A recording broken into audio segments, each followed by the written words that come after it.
District 3 trustees, Oh, right? thank you, Mayor. Last week, my wife and I were watching the Channel 5 10 o'clock news, and there was a report that an alleged killer had walked out of Advocate Christ Medical Center and was on the loose. My wife turned to me and she said, did you just hear what I heard? And I said, I think I heard the same thing, but I can't be right. I said, because I would have gotten an Everbridge alert or an email from the mayor or the manager, and I checked my phone. There was no alert, and there was no emails. I went to the Channel 5 NBC website to see if I could find out more about the story, and I didn't find anything.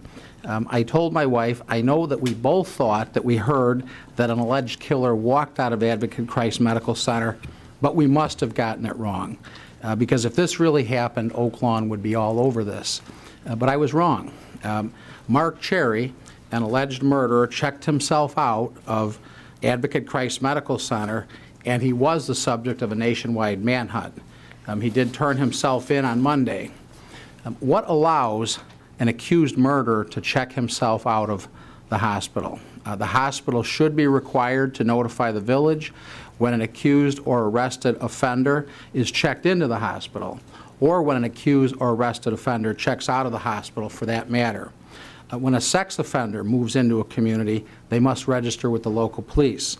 In fact, they must register on a regular basis even if they do not move. When a criminal is allowed to walk free from a hospital undetected, something has to change. The system has failed us, and we have to establish policies that will prevent this from happening again. It could be that law enforcement policies include new backup provisions. It could be that the Oak Lawn Police Department must be notified when an arrestee is hospitalized in Oak Lawn. It could be called a common sense public safety policy, but whatever it is, the safety of our residents must never be compromised. And I would ask that we place this item on a committee of the whole agenda and look at an ordinance or policy that could help further protect our residents. And that's all I have this evening. Thank you, Mayor. Thank you. Chief Murray, is there anything you want to say about the policy already in place for that? What is typically done?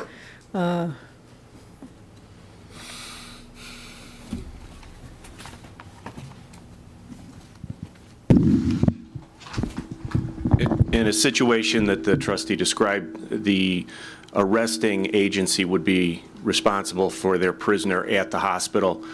They would be responsible for sitting with the individual for as long as it took, or arranging with the hospital to make sure that notification is made back when the prisoner is ready to be released. In this case, there was an issue with jurisdiction. This person came from Indiana and was airlifted into the hospital. You know, it's an issue of Christ Hospital being a level 1 trauma center, and there's quite a few criminals that end up being treated over at the hospital. That's why individual departments are responsible for their own prisoners. And do we typically get notification of when would you be notified typically? Generally, we're not. If there's, the only time we're notified is if we think that there's going to be an issue up at the hospital because a prisoner is brought in, or if it's a shooting victim, or if there, in some cases, a gang issue that's brought up to the hospital, we may get notification that family or friends of the victim might be showing up at the hospital. But otherwise, generally, we are not notified every time a prisoner or somebody in custody is brought up to the hospital. Thank you. Larry, did